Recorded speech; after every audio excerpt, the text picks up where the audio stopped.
advising a balanced and prudent approach. Catholics are permitted to explore the messages as long as we remain obedient to the Church and do not treat them as doctrine. With that in mind, I had the opportunity to sit down with Ted Flynn, who wrote a book exploring the reported apparition events at Garabandal and their spiritual implications. Let's take a look. Well, thank you everybody for being with us, and we have a great guest today, Ted Flynn from Northern Virginia with the Signs of the Times Apostolate. That we know you and Maureen very well. Ted, welcome very much. Thank you very much. To our show, and it's an honor to be with you. Now, Ted has written a book on Garabandal, and this is a very interesting apparition that many of you have heard about, but few of us know all the details. Now, the first question that many of you will raise is, Father, this is not an approved apparition of the Church. However, and that is correct, but it is not rejected by the Church. So the reason, Ted, that we have you here today is to talk about this apparition. And so what I'd like to begin is by stating that we are by no means endorsing this as approved by the Church. We acknowledge that it is not. First of all, why isn't it approved? I think the Church in its wisdom has shown great restraint in the way that they've handled apparitions historically.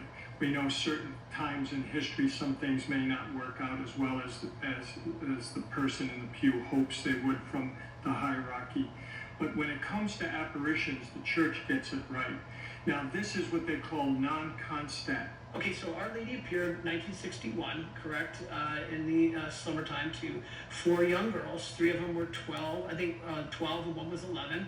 And she brought a message. The most well-known is Conchita, the seer. She's probably considered the lead. She's considered the lead, kind of like Lucia at the Panama. Right. And she spoke to them, and this is in the 1960s, and she gave several apparitions to them and messages. But let's start with the warning and then go on to the miracle. Well, what is the warning? The warning is really probably what Garabandal is known for most, because as what was said there, the prophecy was so fantastically large in scope. It's hard to get your head around the whole thing when these things happen. And the warning in a nutshell is where every single person in the world at the same time will have what are several phrases for it that are really interchangeable and mean the same thing. One is the illumination of conscience, and the other is a judgment in miniature. In Spanish, the word is aviso, or warning. Now, many people equate this with a near-death experience. A warning is where you will see everything that went on in your life, sins of omission, commission, little sins. You see your soul the way God sees you. At judgment, that's exactly right. Every single person that experiences the warning says, you can't put words to it. They all think they're going mad. They don't know how to explain it. They have no idea how to tell other people. And every single person who experiences it has no rebuttal, because they're before the divinity. You lie before God. There's the divinity of God in front of you. There's no response. They know it. God knows they know it. Yeah, and I think, Ted, one of the things that many saints and blesseds have prophesied about the illumination of conscience. We've spoken about that before. But that old adage that you almost kind of see your life flash before your eyes, Right. It's really true. And we see, but what a mercy that God allows this before our real judgment, to be able to change our ways, is it not? It's a grace. I personally have prayed to receive the warning for many years. I would like to receive it. This is a grace. I mean, what is Garabandal about? It's about grace, hope, trust, and love. I mean, we're in a world right now where innocence is being lost. This is where heaven intervenes. After we see this, Ted, our life, if you will, the way God sees our soul, which, what a grace, as you said. Now you also talk about the miracle. What is this great miracle? So the miracle is within, the operative word of Garabandal is within 1 year from the warning will be a great miracle. Think of a person you know who has been infirm, diseased, bedridden, dying. And it says every single person who goes to Garabandal for the great miracle will be healed. Now, I'll tell you something that's kind of an interesting point. Mother Angelica after she had worn her metal leg braces for 42 years. The place that she went to give thanks was Garabandal. Wow. Which is interesting. And at my dining room table, Mother Angelica told me about the year 2000, she said, I'm going to ask Conchita if she'll give me a day jump, because Conchita is to announce the miracle 8 days in advance. So what is the great miracle? Just the healing? People coming and being healed? Well, the great miracle is nobody knows. Nobody really knows what it is. I liken it to... But there will be a great miracle. There's going to be a great miracle. The Blessed Mother said, it will not be explained by science. We as Marian fathers are not out openly promoting Garabandal because it is not, again, by the bishops been fully approved. So we stick to the open promotion of the fully approved. But it doesn't mean we can't speak about it.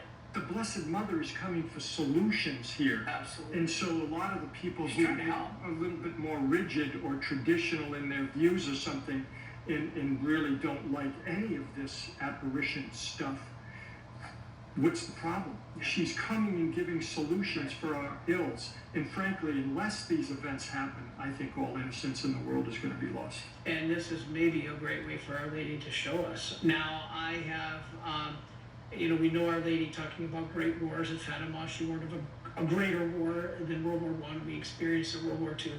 She's mentioned World War III in places like Cuapa, which is fully approved apparition in Nicaragua.